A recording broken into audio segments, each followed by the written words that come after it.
is a pandemic, so it's seriously a problem.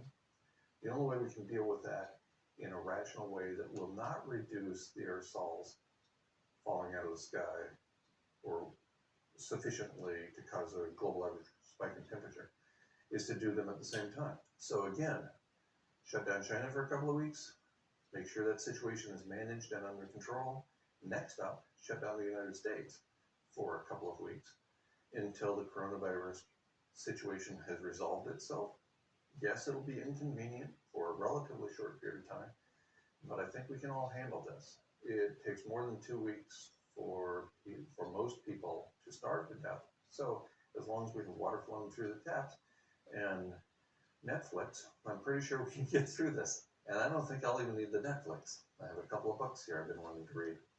Not life. This is not life. And most of these people that are three-mask people, they don't know goddamn anything about vitamins and quercetin and saunas and all the different methods that you can use to stimulate your immune system.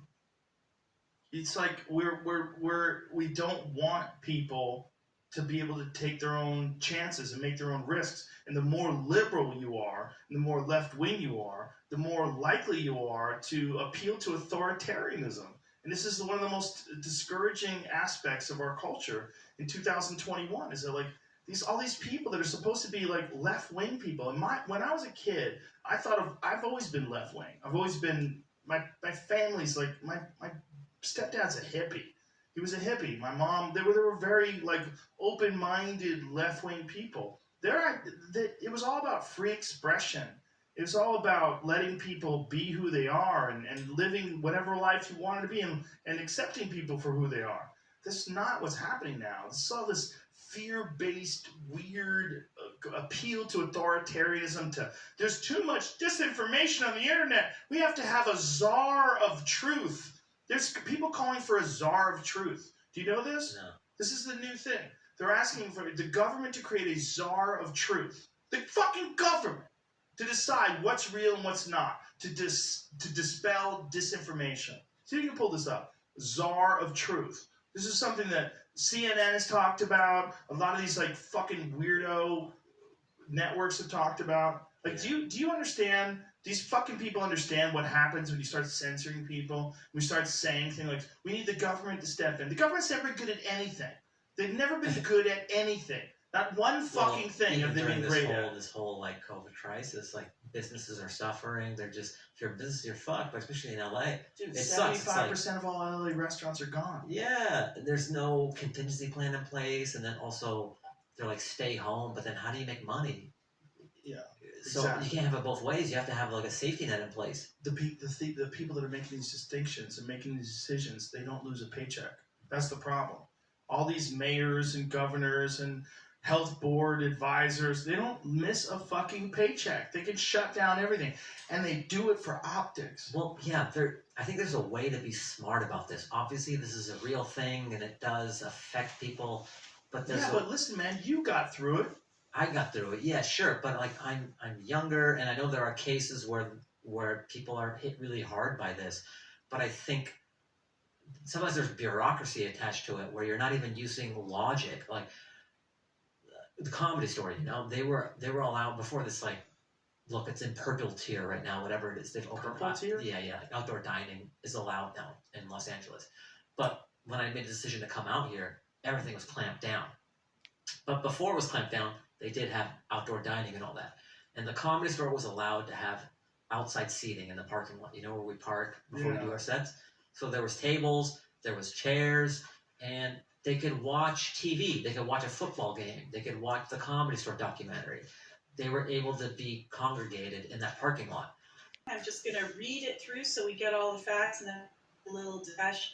The lockdowns and reduced societal activity related to the COVID-19 pandemic affected emissions of pollutants in ways that slightly warmed the planet for several months last year, according to new research led by the National Center for Atmospheric Research, affectionately known as NCAR. The counterintuitive finding highlights the influence of airborne particles, or aerosols, that block incoming sunlight. When emissions of aerosols dropped last spring, More of the sun's warmth reached the planet, especially in the heavily industrialized nations such as the United States and Russia that normally pump high amounts of aerosols into the atmosphere. Quote, there was a big decline in emissions from the most polluting industries, and that had immediate short-term effects on temperature, said NCAR scientists. Pollution cools the planet, so it makes sense that pollution reductions would warm the planet. So that's counterintuitive, right? Temperatures over parts of the Earth's land surface last spring were about 0.2 to 0.5 degrees Fahrenheit, or 0.1 to 0.3 degrees Celsius, warmer than would have been expected with prevailing weather conditions, the study found. The effect was most pronounced in regions that normally are associated with substantial emissions of aerosols, with the warming reaching about points at height over much of the United States and Russia. The new study highlights the complex and often conflicting influences of different types of emissions from power plants, motor vehicles, industrial facilities, and other sources. While aerosols tend to brighten clouds and reflect heat from the sun back into space, carbon dioxide and other greenhouse gases have the opposite effect, trapping heat near the planet's surface and elevating temperatures. Despite the short-term warming effects, Gettleman emphasized that the long-term impact of the pandemic may be to slightly slow climate change because of the reduced emissions of carbon dioxide, which lingers in the atmosphere for decades and has a more gradual influence on climate.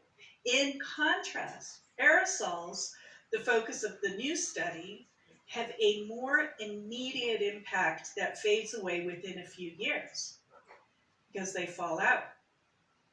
The study was published in the Geophysical Research Letters.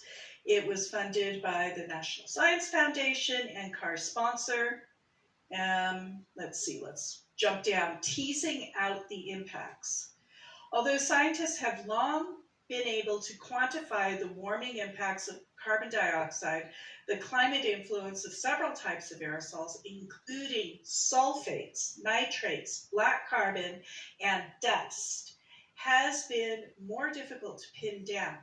One of the major challenges for projecting the extent of future climate change is estimating the extent to which society will continue to emit aerosols in the future and the influence of the different types of aerosols on clouds and temperature. Clouds are coming up again as another really big topic to really understand all the fine points and how it affects climate. That's my interjection. To conduct the research, these scientists used two of the world's leading climate models, the NCAR-based Community Earth System model and a model known as ECHAM, HAMAS, which was developed by a consortium of European nations. They ran simulations on both models, adjusting emissions of aerosols and incorporating actual meteorological conditions in 2020, such as winds. This approach enabled them to identify the impact of reduced emissions on temperature changes that were too small to tease out in actual observations, where they could be obscured by the variability in atmospheric conditions. The results showed that warming effect was strongest in the mid and upper latitudes of the northern hemisphere. The effect was mixed in the tropics and comparatively minor in much of the southern hemisphere, where aerosol emissions are not as pervasive. This study will help scientists better understand the influence of various types of aerosols in different atmospheric conditions, helping to inform efforts to minimize climate change. Although the research illustrates how aerosols counter the warming influence of greenhouse gases, he emphasized that emitting more of them in the lower atmosphere is not a viable strategy for slowing climate change. Aerosol emissions have major health ramifications, saying that we should pollute is not practical. So No, that's of course not. quite a thought. But you know, Yeah. I find it. Go ahead. Well, I wanted to say when the numbers are looked at and they're tiny, to a layperson, they might be tiny, point 0.1 to point 0.3, I mean, point 0.1 Celsius. To somebody might say, well, what does that matter?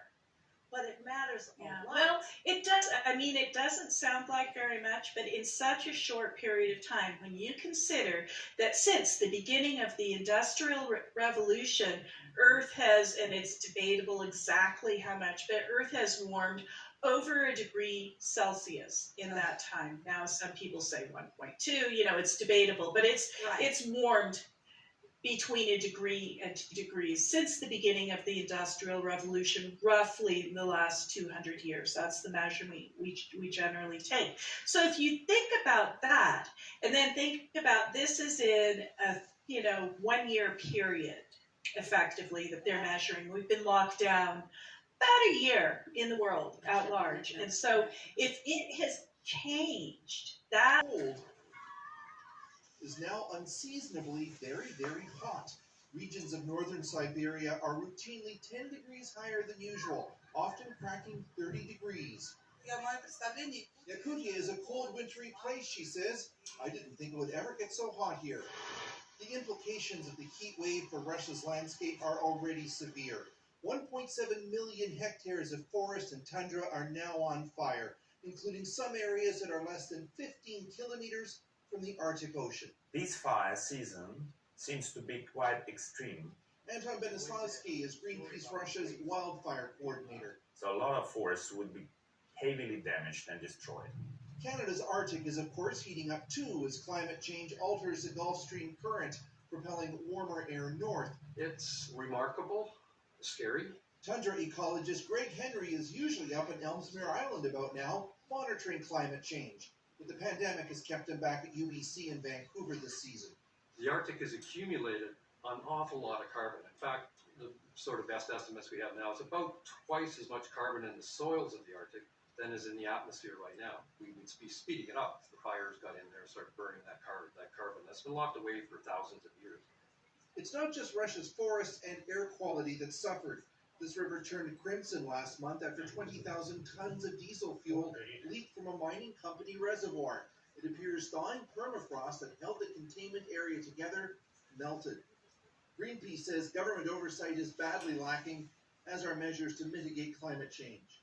With a total lack of will to solve the problem, brings us to the fire catastrophe every year. Though there was cooler weather this week, forecast models show fires continuing to spread, and this week's blip doesn't alter the projection for more extreme Arctic weather events, as the region heats up twice as fast as the rest of the world. Torrent of water rushing down a river where a hydroelectric power station and several villages are positioned. Several communities have been put on high alert for flooding, and people are being evacuated further downstream. We have a look at it on the map. We're talking very northern parts of India here, up through or close to the Himalayas. Obviously, this is Rishi Ganga, which is one of the rivers which have been affected. And as the map swings around, you'll get an idea, first of all, of the proximity of the Himalayas there, from where the glacier has broken off.